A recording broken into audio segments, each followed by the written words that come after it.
noite, é um prazer imenso, mais uma vez, começar um programa de direção espiritual, permitir a sua licença para entrar na sua casa. Toda vez que nós nos culpamos por alguma coisa, de alguma forma nós paralisamos o nosso processo humano. Culpa é sempre um processo de paralisação da vida. Mesmo porque a culpa é um processo de neurose em nós. É um processo de acusação interior, né? Que ao invés de nos mover para consertar aquilo que a gente fez de errado, ela nos mantém no amargor daquilo que a gente fez errado. Você já deve ter se sentido culpado em muitos momentos da sua vida. E se você analisar comigo, talvez você chegue a essa mesma conclusão. Que toda vez que você se culpou, você se travou, você se impediu de ir além, justamente no processo de amargurar o erro cometido.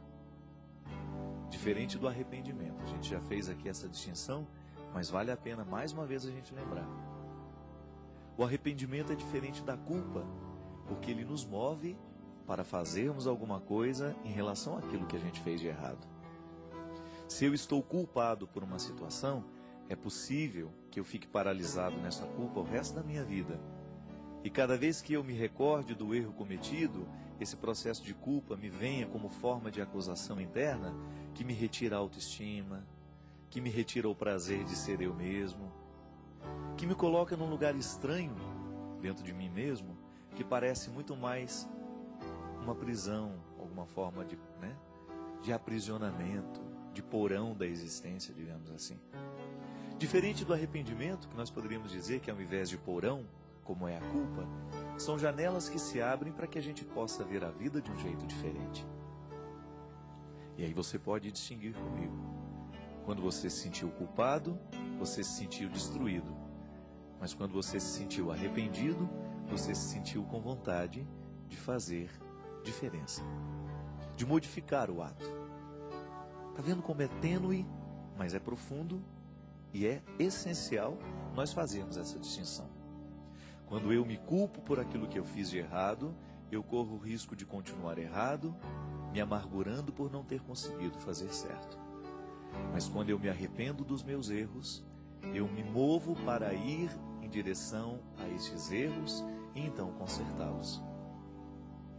É como se você julgasse hoje, na prisão, alguém que se reconhece culpado dos erros. Alguém que a justiça considerou culpado por aquilo que fez. Na prisão, ela não tem condições de modificar o que ela fez. Na prisão, ela vai apenas amargurar na solidão daquela cela a certeza de que ela errou. Diferente se nós tivéssemos um outro sistema, ou quem sabe se nós tivéssemos uma humanidade para isso, né? A gente sabe que também é difícil. Se nós conseguíssemos fazer aquela pessoa, ao invés de sentir-se culpada dentro da prisão, ela pudesse sentir-se arrependida em algum outro lugar que não fosse uma prisão, mas que pudesse representar para ela uma oportunidade de refazer a sua vida. É assim que trabalha, por exemplo, todo o processo de recuperação de drogados. Nós não queremos que o drogado se sinta culpado por aquilo que ele fez com ele.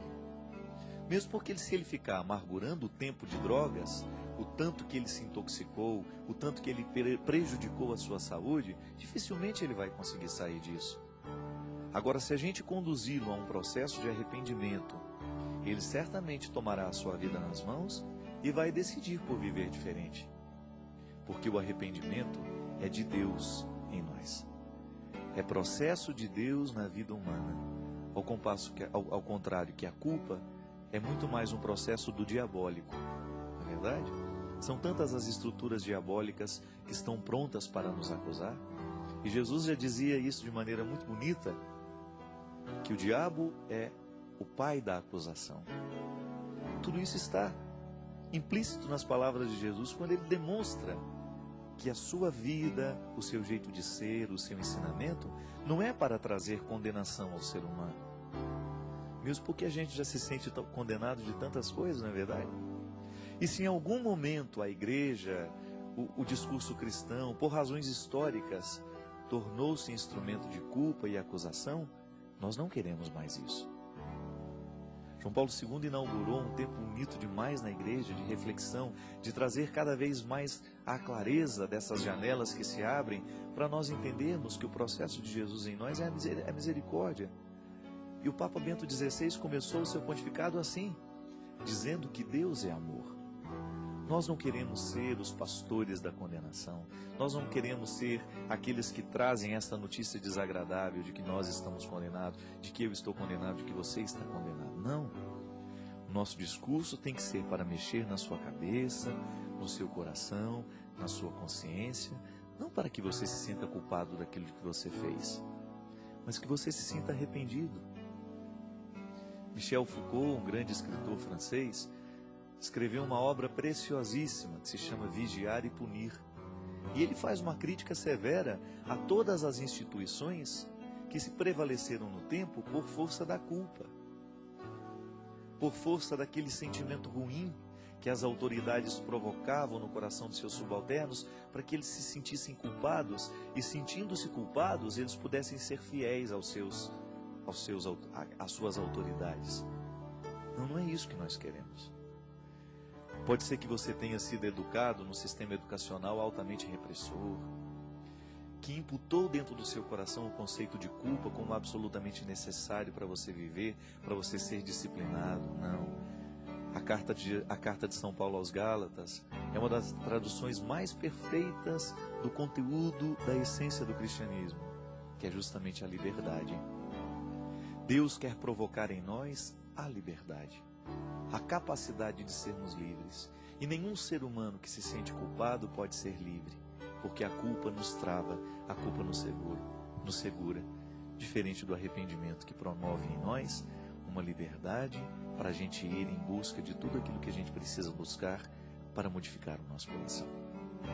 Quem sabe hoje este programa possa nos ajudar assim, a retirar do nosso coração todo o processo de culpa e nos ajudar a entender todo o processo do arrependimento.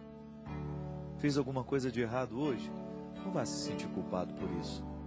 Não vá amargurar a sua noite de sono, não vá perder a sua noite de sono sentindo-se culpado por aquilo que você não acertou no dia de hoje. Mas vá dormir arrependido.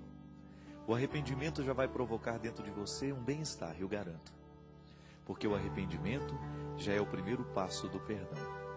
Toda vez que nós machucamos alguém e a gente se arrepende do quanto machucou o outro, de alguma forma nós já começamos o processo do perdão, que tem duas vias. O perdão que eu dou a mim mesmo por ter sido fraco naquele momento, por não ter agido de um jeito certo, e o perdão que eu dou ao outro. É sempre assim. Se eu sou machucado, eu preciso viver as duas vias do perdão.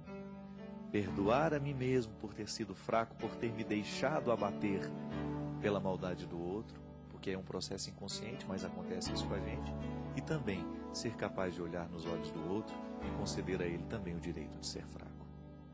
Este é um programa de gente fraca, mas é um programa que nos ajuda na fraqueza a descobrir a fórmula que nos vai ajudar ainda que seja um pouquinho de fortaleza nessa vida, porque faz